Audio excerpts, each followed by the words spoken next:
All right. Well, we looked at everything last night pretty much, but the 60 minute is still bullish, staying above that trend line. We're up about 32 right now, and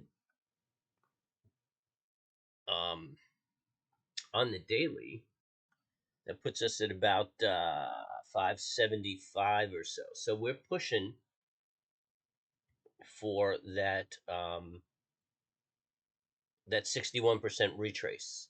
So we're going to keep an eye on it. And this trend line right here is the long trend line on the daily. And that actually, no, we're blown past that. We're inside of that.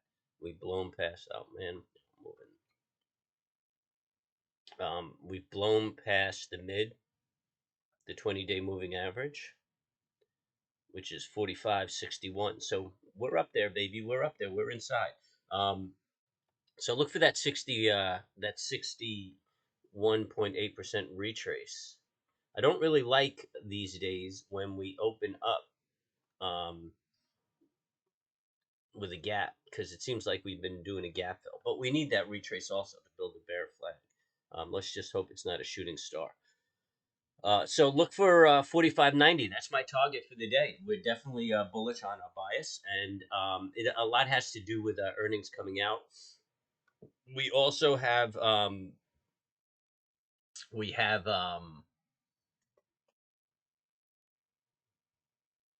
we have non-farm payrolls on Friday, and that's really keeping a lot of people at bay. So yeah, not much to say today. It's a good day. Don't chase it. Don't chase it. Look for intraday trades. Actually, let's take a look.